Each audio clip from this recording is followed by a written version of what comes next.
Hi friends, this is Merly and welcome to Gardening in Kentucky. Today we're talking about celery, how to plant it, grow it, and harvest it right here in Zone 7, Kentucky.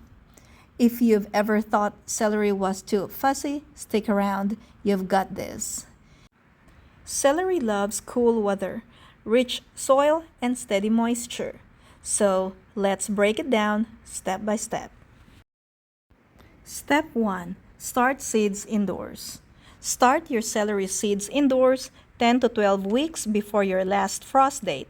In Zone 7, that's usually mid to late February.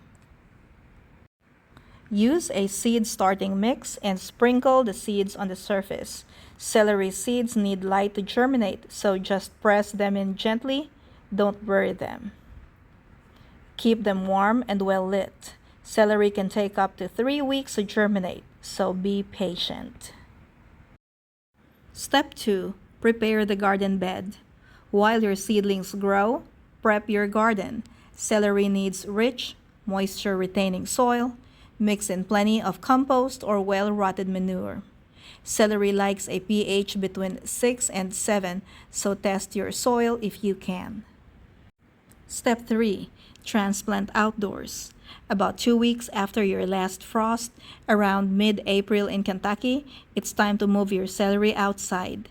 Space your plants 8 to 12 inches apart in rows about a foot apart.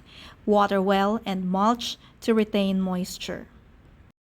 Step 4. Care and maintenance. Celery is thirsty. It's a very thirsty plant. Keep the soil consistently moist or the stalks will turn bitter. Water at the base to avoid fungal issues. Feed with a balanced liquid fertilizer every couple of weeks and keep weeds at bay. Celery doesn't like competition. Step 5. Harvest time. Celery takes about 100 to 130 days to mature. When the stalks are about 12 inches tall, you can start harvesting from the outside in, or cut the whole plant at the base if you're ready for a full harvest. And that's it. Fresh, crunchy celery right from your Kentucky garden. Got questions or want to see more Zone 7 gardening tips? Drop a comment and subscribe for more. That's going to be all for today. Thank you for watching and happy gardening.